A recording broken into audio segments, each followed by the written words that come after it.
Bonjour, mesdames et messieurs, je suis Anténor Firmin. Aujourd'hui, nous allons poursuivre et achever la préface que nous avions commencée dans la dernière vidéo. Si vous découvrez cette chaîne pour la première fois, sachez que cette vidéo est la suite du préambule de la thèse que j'ai présentée devant la Grande Assemblée d'Anthropologie de Paris, autour de mon ouvrage « De l'égalité des races humaines ». Dans cette série de capsules, nous explorons pas à pas les idées fondamentales de ce travail, qui vise à démontrer, par la science, l'histoire et la raison, une vérité essentielle. Tous les êtres humains sont égaux. Aucune race n'est supérieure à une autre, et aucune civilisation ne possède le monopole de l'intelligence ou de la dignité humaine. Avant de continuer, je vous invite à vous abonner à la chaîne Mémoire des Grands, à aimer cette vidéo et à la partager massivement. Ainsi, ces idées pourront atteindre le plus grand nombre, car il est important que chacun comprenne cette vérité. Nous, les humains, formons une seule et même famille, égale en valeur et en dignité. Continuons. Haïti doit servir à la réhabilitation de l'Afrique. C'est dans cette vue que j'ai constamment tiré mes exemples de la seule République haïtienne, toutes les fois qu'il s'est agi de prouver les qualités morales et intellectuelles de la race nigritique. Du noir au mulâtre, il y a bien des croisements anthropologiques. Aussi ai-je cité beaucoup de noms, regrettant encore que le cadre de mon ouvrage et la crainte de la monotonie ne m'aient pas permis d'en citer davantage. C'est ainsi que je voudrais nommer à côté des autres échantillons de la race haïtienne, M. Alfred Box, Ancelin, Nelson Desroches, Edmond Roumain, Georges Sylvain, Edmond Quentin, enfin, une foule de jeunes et brillants esprits que je mentionnerais volontiers si je ne devais pas éviter ici la faute où j'ai eu tant de tentations de tomber dans le cours même de ce livre. Mais Haïti offre-t-elle un exemple des plus édifiants en faveur de la race qu'elle a l'orgueil de représenter parmi les peuples civilisés?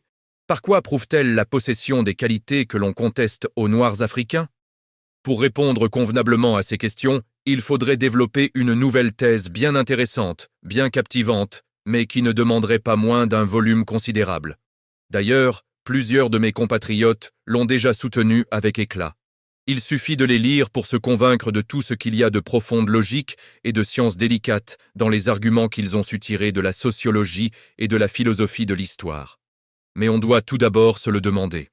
La doctrine de l'inégalité des races, enfantant les plus sots préjugés, créant un antagonisme des plus malfaisants entre les divers éléments qui composent le peuple haïtien, n'est-elle pas la cause la plus évidente des tiraillements et des compétitions intestines qui ont enrayé et annihilé les meilleures dispositions de la jeune et fière nation?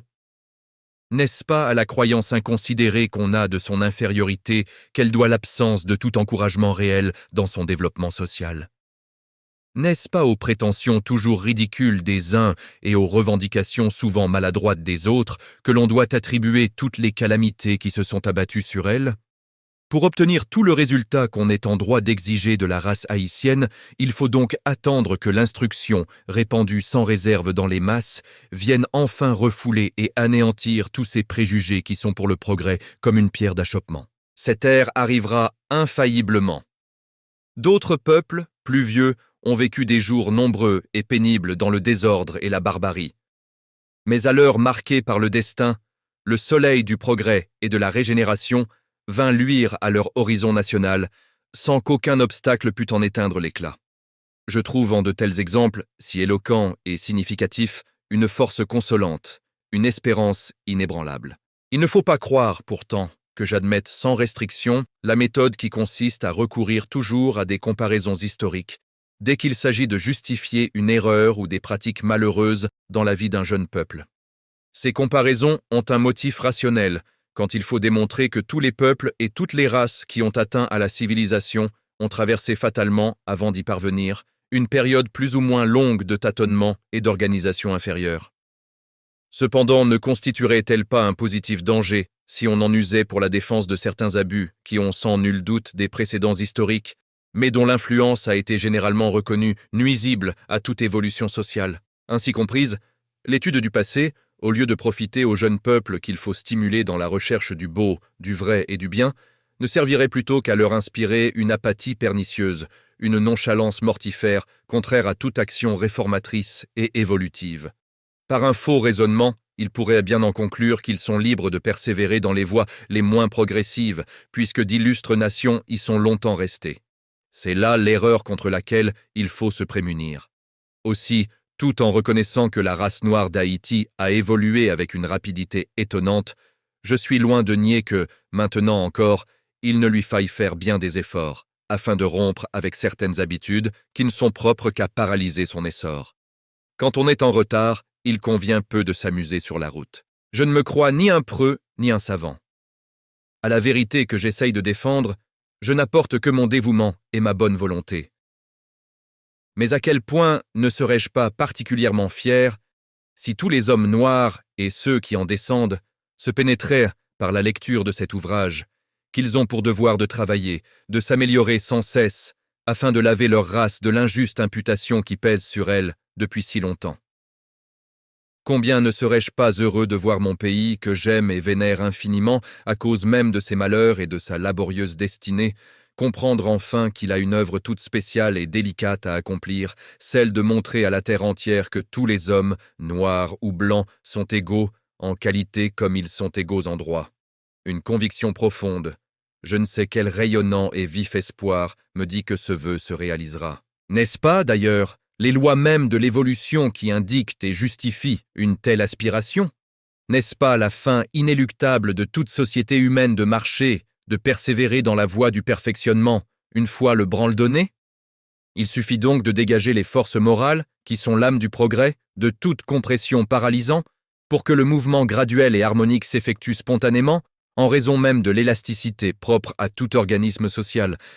C'est encore à la liberté que tout peuple jeune et vigoureux doit faire appel comme principe de salut. Toutes les lois naturelles et sociologiques s'unissent pour proclamer cette vérité. Mesdames et messieurs, si ce contenu vous inspire et vous éclaire, abonnez-vous à la page Mémoire des Grands, aimez cette vidéo et partagez-la massivement. Ensemble, faisons connaître cette pensée afin que partout dans le monde on se souvienne de cette vérité essentielle. Tous les êtres humains sont égaux en dignité, en intelligence et en valeur. En Haïti comme ailleurs, il faut à la race noire la liberté, une liberté réelle, effective, civile et politique, pour qu'elle s'épanouisse et progresse. Si l'esclavage lui fait horreur, horrible aussi doit lui paraître le despotisme. Car le despotisme n'est rien autre chose qu'un esclavage moral. Il laisse la liberté du mouvement aux pieds et aux mains, mais il enchaîne et garrotte l'âme humaine en étouffant la pensée. Or, il est indispensable qu'on se rappelle que c'est l'âme, c'est-à-dire la force de l'intelligence et de l'esprit qui opère intérieurement la transformation, la rédemption et le relèvement de toutes les races, sous l'impulsion de la volonté libre, éclairée, dégagée de toute contrainte tyrannique. Depuis M. de Gobineau, aveuglé par la passion, jusqu'à M. Bonneau, si souvent impartial, on a trop répété que l'homme noir ne comprend pas l'idée du gouvernement sans le despotisme. On s'est trop appuyé sur cette opinion, corroborée par de malheureux exemples, pour déclarer que l'infériorité morale de l'Éthiopien l'empêche de s'élever à la conception précise du respect que l'on doit à la personnalité humaine, respect sans lequel la liberté individuelle n'est plus une chose sacrée. Je souhaite pour ma race, en quelques lieux de l'univers où elle vive et se gouverne, qu'elle rompe avec les usages arbitraires, avec le mépris systématique des lois et de la liberté, avec le dédain des formes légales et de la justice distributive. Ces choses sont souverainement respectables parce qu'elles forment le couronnement pratique de l'édifice moral que la civilisation moderne élève laborieusement et glorieusement sur les ruines accumulées des idées du Moyen-Âge. C'est surtout d'Haïti que doit partir l'exemple.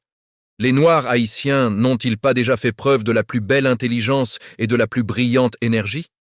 Ils se pénétreront bientôt, hommes d'État ou écrivains, jeunes ou vieux, que la régénération du sang africain ne sera complète que lorsqu'on sera aussi respectueux de la liberté et des droits d'autrui que jaloux de sa propre liberté et de ses propres droits.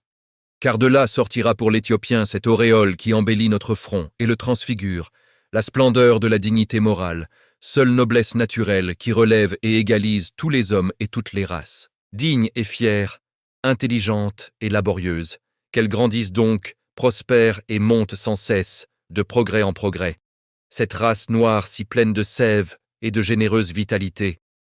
Pour l'aider dans son ascension, il n'y aura jamais trop d'ouvriers ni trop de dévouement. Aussi est-ce religieusement que je lui apporte mon offrande humble et respectueuse. D'autres feront mieux que moi un jour, mais nul ne sera plus désireux de son relèvement et de sa gloire. Mesdames et messieurs, si ce contenu vous inspire et vous éclaire, abonnez-vous à la page Mémoire des Grands. Aimez cette vidéo et partagez-la massivement. Ensemble, faisons connaître cette pensée afin que partout dans le monde, on se souvienne de cette vérité essentielle. Tous les êtres humains sont égaux en dignité, en intelligence et en valeur.